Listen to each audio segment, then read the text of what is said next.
자, 처음부터 아주 단도직입적으로 묻겠습니다. 여러분, 잘한 뒤에 잘못한 것이 낫습니까? 아니면 잘못한 뒤에 잘한 게 낫습니까? 네. 애초에 잘못하지 않는 게 제일 좋죠. 그러나 만약에 우리가 잘못을 저지른다면 잘한 뒤에 하는 것보다는 잘못한 뒤에 잘하는 게 훨씬 더 낫다라는 생각을 개인적으로 갖습니다. 아마샤라고 하는 오늘 여러분이 읽은 이 왕은 이 두 가지를 다 가졌던 사람입니다. 근데 어떻게 맞춰지는지가 중요하죠. 먼저는 잘못했지만 잘한 게 있습니다. 여러분 혹시 성경에 잘못했었는데 잘하게 된 사람들 기억나십니까? 야곱과 같은 사람, 바울과 같은 사람, 이런 사람들이 분명히 잘못했지만 계속해서 변화되고 결국은 잘 되는 사람이죠.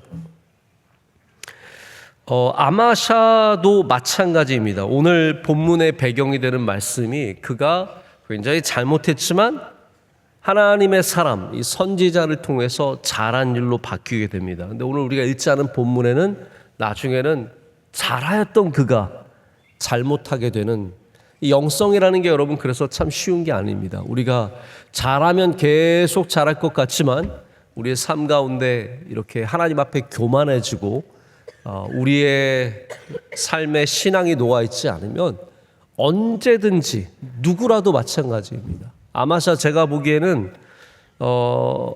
아마도 유다 왕 중에서 그래도 굉장히 괜찮은 왕입니다. 아마샤 정도만 해도 어디 가서 칭찬받습니다.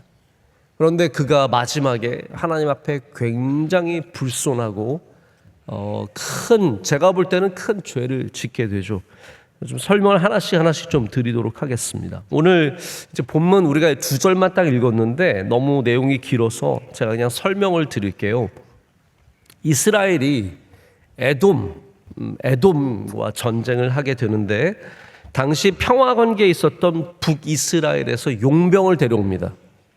그러니까 그 당시에는 용병이라는 걸 자주 썼습니다. 그래서 예를 들어서 다윗도 용병들을 데리고 일했다는 것, 우리야 같은 이런 장군들이 용병이었다는 것이 공건한 사실이고 수많은 용병들이 존재를 합니다. 그래서 용병을 무려 10만 명이나 북이스라엘에서 데려와서 이 세일산이라고 하는 것은 이 붉은 바위라는 뜻이에요. 바위라는 뜻입니다. 바위, 셀라. 그래서 우리 오늘 읽은 역대하 본문 말씀은 열왕기 하에도 어느 정도 들어 있습니다. 그런데 열왕기 하에는 자세하게 안 나와 있어서 제가 일부러 오늘 역대하 본문으로 삼은 건데 이름이 조금 다르죠. 세일과 셀라라고 되어 있는데 이곳에서 에돔과 전쟁을 하는 겁니다.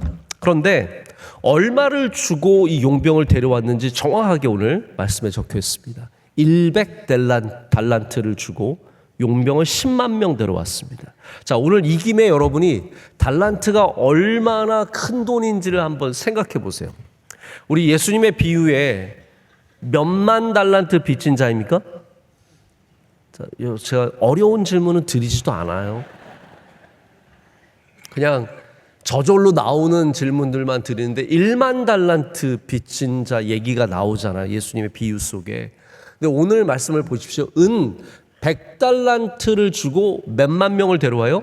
10만 명을 데려왔어요. 10만 명을 데려왔는데 이 임금이 얼마 정도냐면 한 사람씩 따지면 3개월 어치의 임금입니다. 그러니까 100달란트가 10만 명을 3개월 동안 삭슬 줄 수 있는 돈이니까 적은 돈이에요? 많은 돈이에요? 어마어마하게 많은 돈이에요. 100달란트가 이렇게 큰 돈인데 10,000달란트는 얼마나 큰 돈이겠어요? 그러니까 10,000달란트는 우리가 1억경 그런 것 있잖아요. 1조경 우리 애들은 그거 잘 외우던데 하여튼 쭉 있거든요. 거기서 상상할 수 없는 차원의 돈이 1만 달란트라는 겁니다. 그런데 오늘 100달란트를 주고 그것도 큰 돈입니다. 이걸 이미 돈을 준 거예요. 지불한 겁니다. 10만 명을 써야 돼요, 안 써야 돼요? 우리 경제학적인 입장에서 봤을 때 내가 투자한 게 이렇게 많은데 뭐하러 10만 명을 돌려보냅니까? 그런데 하나님의 사람이 와서 뭐라고 딱 지적을 하냐 하면 이거 하나님 기뻐하시는 일 아닙니다. 그런데 아마샤는 왕으로서 100달란트를 이미 썼기 때문에 이 10만 명을 쓰는 게 나아요? 안 쓰는 게 나아요? 누가 봐도 그냥 쓰는 게 나아요. 고민을 하게 됩니다. 이왕 돈은 단 줬고 그냥 사람들 여기 왔는데 쓰면 되는 거 아니냐. 하나님의 사람은 하나님이 기뻐하시지 않습니다. 그럴 때 아마샤가 주저주저 하니까 하나님의 사람이 오늘 본문에 뭐라고 말하면 여호와께서, 여러분 이 말씀 꼭 기억하십시오. 여러분 돈 쓴 게 아까워서 신앙에서 주저주저하게 될 수 있습니다. 우리 돈 때문에 신앙 앞에서 주저주저할 때 이 말씀을 기억하십시오. 여호와께서 능히 이보다 많은 것을 왕에게 주실 수 있나이다. 한마디로 뭐예요? 돈 아까워하지 말라는 거예요. 돈 아까워하지 말고 믿음 지키라는 거예요. 근데 사람이 이게 쉽지 않습니다. 한두 푼도 아니고 이게 몇억, 몇십억, 몇백억 되는 돈인데 어떻게 이걸 그냥 버릴 수 있겠습니까? 그런데 아마샤가, 제가 아까 말씀드렸죠. 아마샤의 영성이 뭐냐면 잘못한 뒤에 잘하는 영성이었어요. 그러니까 하나님을 떠나서 10만 명이나 되는 북이스라엘 군대를 데려왔다가 하나님의 사람, 이 선지자가 그거 안 됩니다. 하나님께서 그 돈 넉넉하게 채워주시니까 아까워하지 말고 그 사람들 보내십시오. 이랬을 때 아마샤가 그 말씀 그대로 합니다. 그래서 에브라임이라고 하는 이 북쪽을 말하는 거죠. 이 북쪽으로 사람들을 돌려보낼 때 여기 이 10만 명의 이스라엘 군대 용병들은 뛰어난 군인들입니다. 그들은 정말 전쟁을 치르러 온 거지 잠깐 놀러 온 게 아니에요. 그러니까 분연히 하면서 아주 분해서 자기의 고향으로 돌아가는 말씀이 오늘 나오게 됩니다. 그리고 아마샤는 이 용병들 없이 오직 유다 군대만 데리고 들어가서 이 세일산, 바로 이 셀라에서 에돔과 전쟁을 일으켜 그들에게 대승을 거두게 됩니다. 할렐루야. 그래서 여기 칭찬받을 만한 아마샤의 영성이 있는 겁니다. 아마샤의 시대에는 이스라엘의 여러 가지 영적인 문제들이 해결되던 시대였습니다. 먼저는 공식적인 바알 숭배가 북이스라엘과 남유다 모든 곳에서 그쳤습니다. 얼마나 놀라운 사건입니까? 두 번째로는 예루살렘의 성전이 수리가 되었습니다. 우리 성경을 보면은 웬만한 참 좋은 왕들이 성전을 수리하고 성전을 귀하게 여기는 장면이 많이 나옵니다. 이래서 아마샤가 그런 사람이라는 것이고, 그리고 가장 어려운 적이었던 아람과의 문제도 해결되었던 때예요. 그런 때에 아마샤가 이렇게 돈까지 버려가면서 하나님을 따랐으니 얼마나 좋습니까? 자, 여기에 잠깐 우리 현실적인 문제를 좀 생각을 해볼까요? 여러분, 돈이 아까워서 하나님 믿는데 주저하는 일이 우리 삶 가운데 분명히 있습니다. 지금까지 없었다면 앞으로도 충분히 생길 가능성이 큽니다. 우리가 돈이 잘못된 건지 다 알지만 돈이 걸려서 돌아가지 못하는 일들이 있습니다. 여러분, 도박에 빠진 사람이 내가 지금까지 잃은 게 얼만데 하면서 하다가 더 잃고 완전히 싹 다 잃어버리고 그냥 주머니 탈탈 털고 나오는 일이 있습니다. 저도 예전에 돈이라는 것이 저의 선택과 저의 삶의 1순위였던 때가 있습니다. 우리 막 넉넉하게 살지 못하면 이 싼 거, 저렴한 거, 이거 비교하는데 굉장히 많은 시간을 씁니다. 혹시 여러분은 안 그러세요? 인터넷에 들어가서 이거 여기 가면 300원 더 싸고. 실제로 그렇습니다. 여러분들 해보세요 한번. 300원 더 싸고 200원 더 싸고 500원 더 싼 거에 막 하루 종일 찾아다닙니다. 그리고 알고 보면은 택배비가 5,000원 더 비싸요. 속은 거예요. 저도 좀 더 저렴한 물건, 시간이 오래 걸리더라도 좀 더 아끼는 게 최고인 줄 알고 살았던 때가 있습니다. 그런데 어느 순간부터 제가 깨달은 게 있어요. 내가 1,000원 아끼기 위해서 내가 쓰는 시간과 정성과 수고가 1,000원보다 훨씬 더 가치 있을 때가 많아요. 그렇죠? 1,000원이 문제가 아니라 이것 때문에 여기에 막 신경을 쓰고 있고 여기에 막 1시간, 2시간을 매달려 있고 다른 일 못하는 게 훨씬 더 비싸다는 것을 제가 깨닫게 됐어요. 물론 제가 경제적으로도 예전보다 훨씬 더 여유가 생겼지만 무엇이 더 소중하냐를 아는 것이 물질을 넘어서는 것에 굉장히 중요한 원리입니다. 제가 한 번은 우리 교회의 어떤 목사님에게 일을 맡겼는데 이상하게 진행이 안 되는 거예요. 그래서 제가 물어봤더니 알고 봤더니 저랑 똑같은 거예요. 저렴한 물건 찾느라 저렴한 티켓 찾느라 이분이 계속 거기 매달려 있는 거예요. 그래서 그 목사님에게 말을 했어요. 목사님, 지금 우리한테는 10,000원 아끼는 것이 가장 중요하고 가장 선한 일은 아닙니다. 저도 뭐 그런 일을 해봤으니까 너무 잘 알죠. 지금 목사님에게 가장 중요한 것은 이 일이 잘 되게 하는 것이지 이 일을 이렇게 오래 붙잡고 10,000원 아끼고 20,000원, 목사님 제가 20,000원 아꼈습니다. 이게 가장 중요한 건 아니라는 거죠. 여러분, 우리가 오해하지 마십시오. 하나님의 종으로서 당연히 돈을 아껴 써야 합니다. 하지만 돈에 지배당해서는 안 됩니다. 이게 믿음과 똑같은 얘기예요. 돈이 귀하지만 돈이 우리의 첫째 가치가 되어서는 안 됩니다. 아마셔 보십시오. 100달란트라고 하는 이 어마어마한 돈을 썼지만 그에게 첫 번째 가치가 되진 않았습니다. 여러분, 성경을 보면 심지어 돈을 아끼는 것이 하나님의 뜻과 거리가 멀 때가 있습니다. 예수님 앞에 향유옥합 깨어 드렸을 때 그의 제자들 중에서 누가 뭐라고 했습니까? 가룟 유다 같은 사람들이 뭐라고 했어요? 그 돈을 갖다 그 향유옥합을 갖다가 팔아가지고 가난한 자들에게 나눠줬으면 훨씬 더 좋았을 것을. 이게 무슨 생각하는 거예요? 돈 생각하는 거예요. 돈이 첫 번째 가치고 돈이 가장 먼저 보이는 거고 돈으로 모든 것을 판단하는 거예요.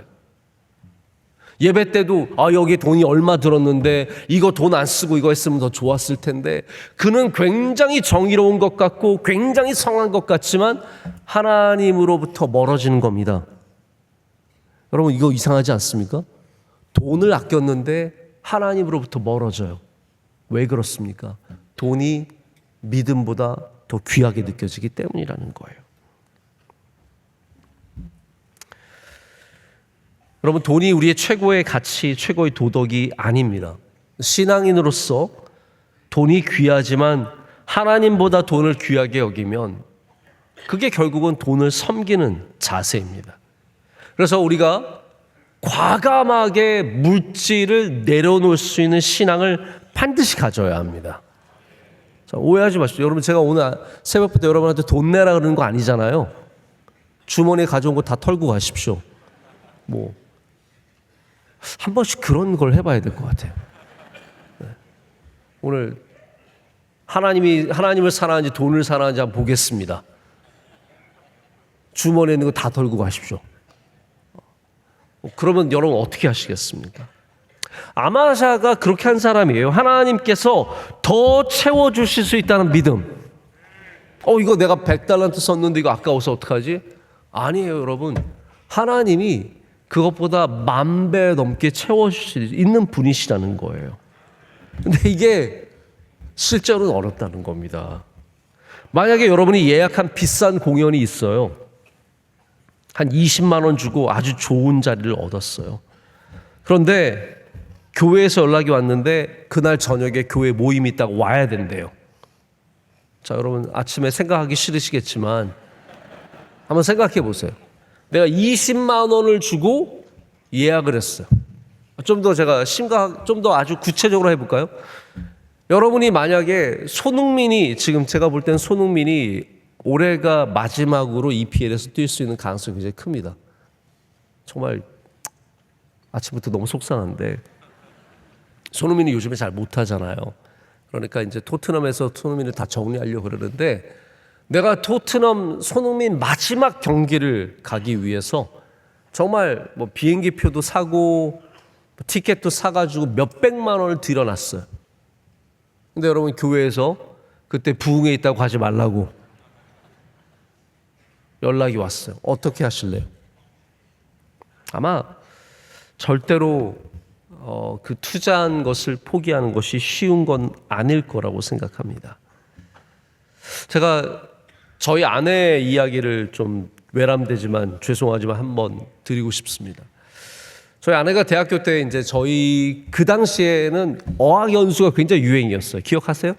그래서 막 대학생들이 1년 휴학하고 어학연수 가는 것이 막 물밀듯이 우리 교회 안에서도 막 가는 거예요. 그래서 저희 아내도 막 열심히 아르바이트를 해가지고 그 당시에 저희 처가댁이 그렇게 여유가 있진 않았어요. 그래서 막 힘들게 돈을 모아서 600만 원을 모았대요. 그래서 영국의 어느 이제 학원 같은 그런 곳에 이제 학교에 등록을 해가지고 다 유학원 통해서 600만 원을 보내놓은 거예요. 그리고 나서 이제 그 당시 당회장 목사님에게 인사하러 간 거예요. 목사님, 저 어학연수 1년만 영국에 좀 다녀오려고 잘 준비를 해서 갑니다. 근데 갔더니 원로 목사님께서 넌 가지 마라 그러신 거예요. 너는 너무 예쁘니까 가서 전 세계적인 문제를 일으킬 수 있기 때문에 너는 가지 마라. 너는 가지 마라 그러신 거예요. 여러분, 저 같으면 갔을 것 같아요. 근데 저희 아내는 무슨 생각인지 몰라도 당회장 목사님 이렇게 말씀하시니까 정말 준비한 게 이렇게 600만 원을 보내놨잖아요. 그래서 근데 원로 목사님, 당회장 목사님 이렇게 말씀하시니까 나 접어야겠다. 그래서 그거를 다 포기한 거예요. 그래서 제가 어저께 물어봤어요. 진짜 다 포기했냐 그랬더니 300만 원 돌려받았대요. 그래서 제가 이거는 예화는 좋은 예화인데 반밖에 안 되는 예화다. 300만 원 돌려받았으니까. 근데 저는 저희 아내가 어렸을 때 그렇게 했다는 것에 대해서 늘 참 고마운 마음이 있어요. 참 좋은 성도였구나. 당시 참 좋은 성도였구나. 나에게도 그렇게 해주면 안 되겠니?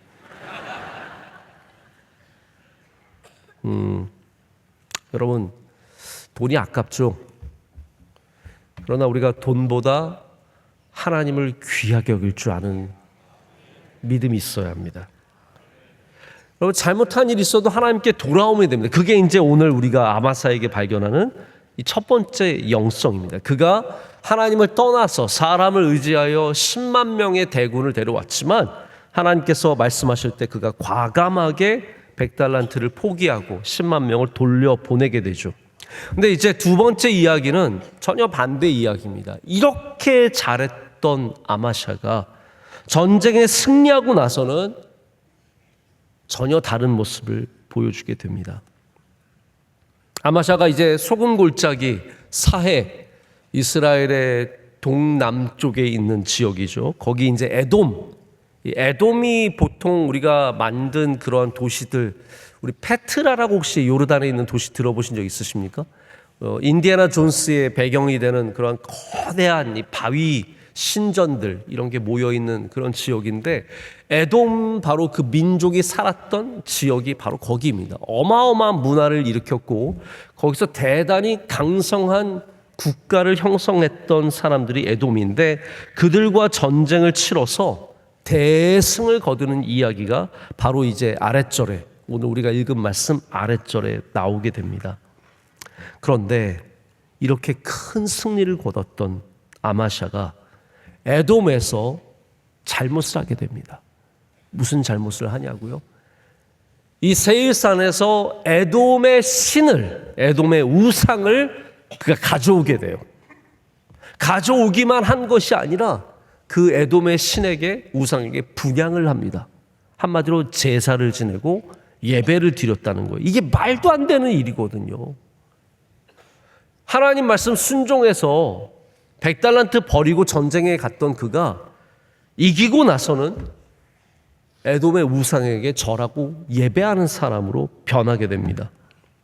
그래서 하나님의 사자 선지자가 그에게 가서 이거 정말 잘못한 일이라고 말하고 가르치게 돼요.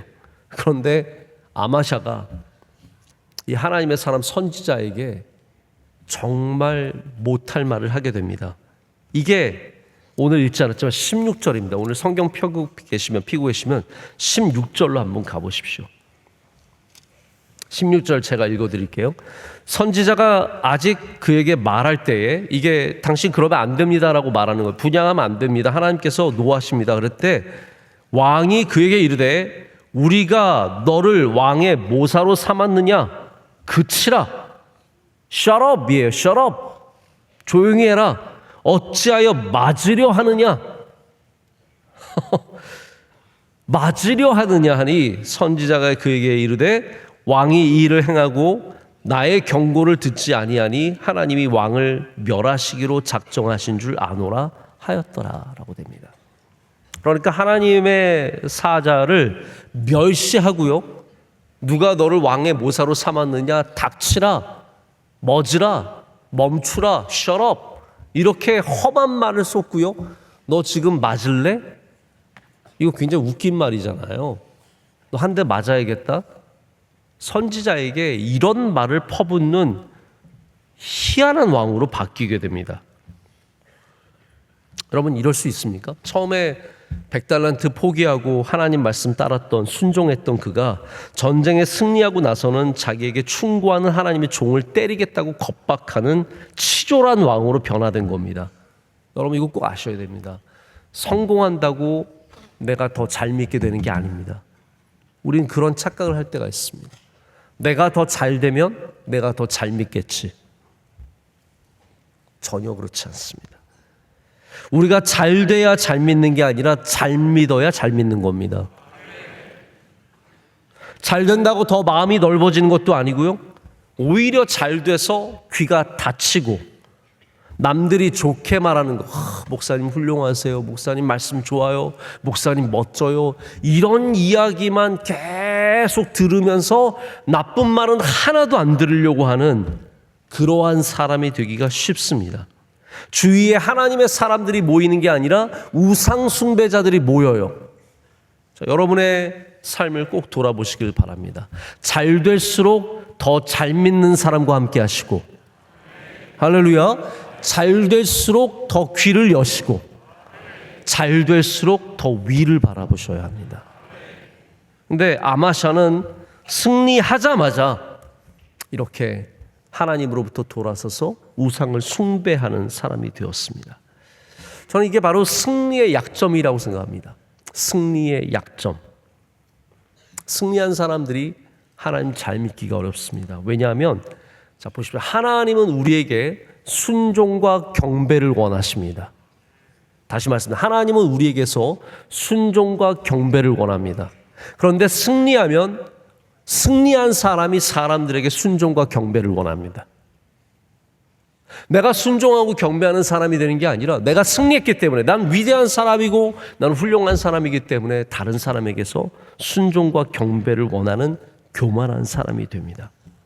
그래서 여러분 작은 승리라도 하면 하나님 앞에 여러분의 믿음을 더욱더 날카롭게 세우셔야 합니다.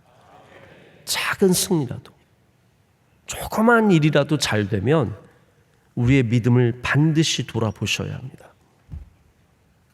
승리 후에 하나님을 붙잡는 것이 복입니다. 그래서 영적으로 잘 되려면 끝까지 잘 되려면 승리를 잘 다뤄야 돼요.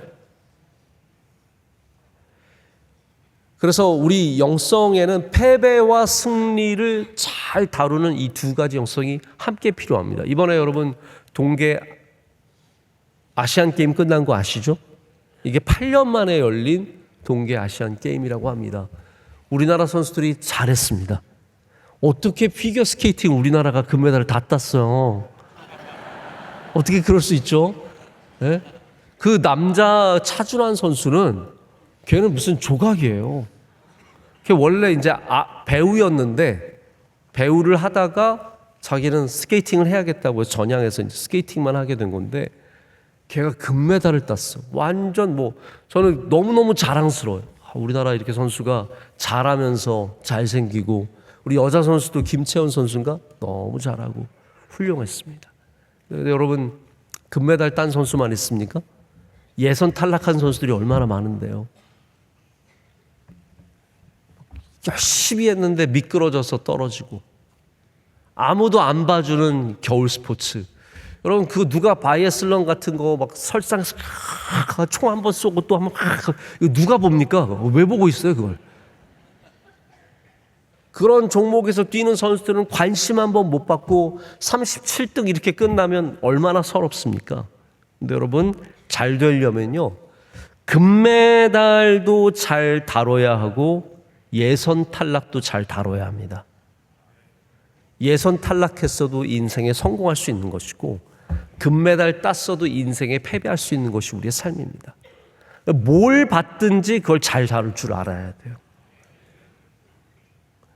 여러분, 삶에 패배도 있고 승리도 있습니다. 아마샤는 이 승리를 다룰 줄 모르는 사람이었습니다. 그 영성이 없는 거예요. 승리를 다룰 줄 아는 영성이 없는 거예요. 그래서 그가 바로 이렇게 하나님 앞에 죄악된 삶으로 돌아서게 되죠.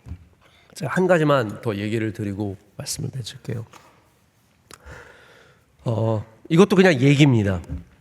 기억하실지 모르겠는데, 우리나라에 아주 야구를 잘하는 메이저리그 선수가 있었습니다. 강정호?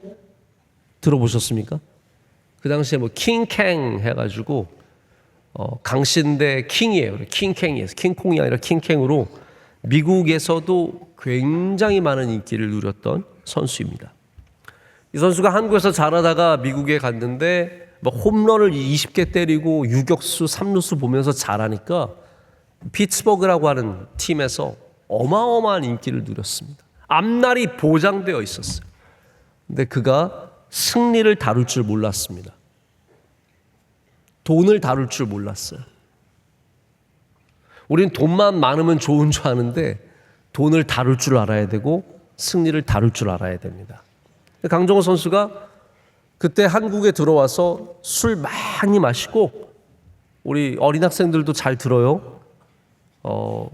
여러분, 금방 성인데요. 여기 너희들은 말고 여기 이제.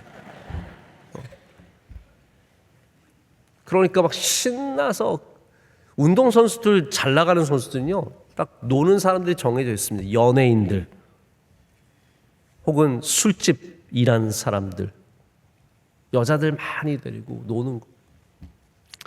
그리고 그렇게 술 먹고 놀다가 그게 최고인 줄 알다가 강남에서 음주운전으로 적발이 됩니다. 근데 이게 무려 3번째였어요. 용서할 수 없다. 그래서 강정호 선수가 그렇게 뛰어난 선수인데 미국 비자를 못 받습니다. 선수 비자를 발급 안 해줬어요. 그러니까 이 지금 프라임 타임에 돈을 긁어 모아야 하는 때에 모든 길이 막히는 거예요. 게다가 한국에서도 이미 복귀가 허락이 안 됐습니다. 괘씸하다. 우리나라 뭐 또 그렇지 않습니까? 음주운전자에 대해서 확실하게 또 하는 게 있거든요. 안 된다. 그래서 이 선수가 붕 떴어요. 멕시코 리그 가서 한 번 하고 뭐 어디서 한 번 하더니 완전히 끝나버려요. 선수 생활이 완전히 끝났어요. 여러분, 잘하다가 이렇게 안 될 수 있는 거예요. 아마샤와 똑같은 거예요. 승리 후를 관리할 줄 모르는 거예요.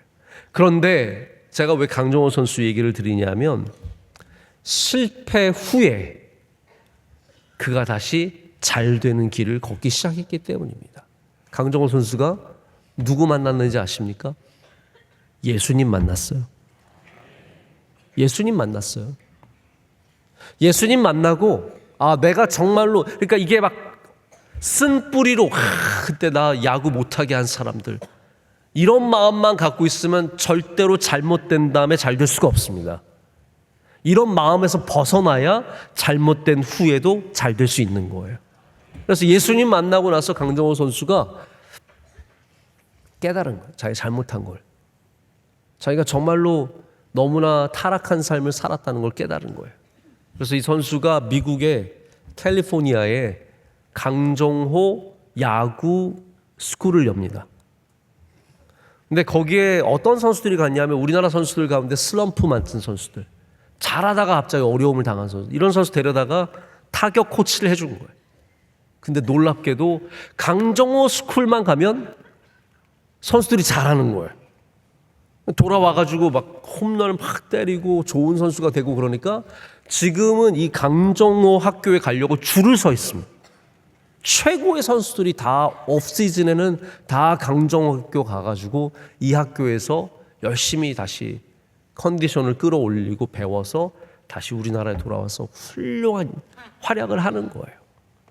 저는 이 강정호 선수가 오늘 말씀에 참 좋은 예가 된다고 생각을 합니다. 그는 성공했다가 완전히 실패하기도 했지만 완전히 실패한 곳에서 예수 그리스도를 만나서 다시 잘 되는 삶으로 바뀌었습니다. 여러분 어떠한 것이 나으십니까?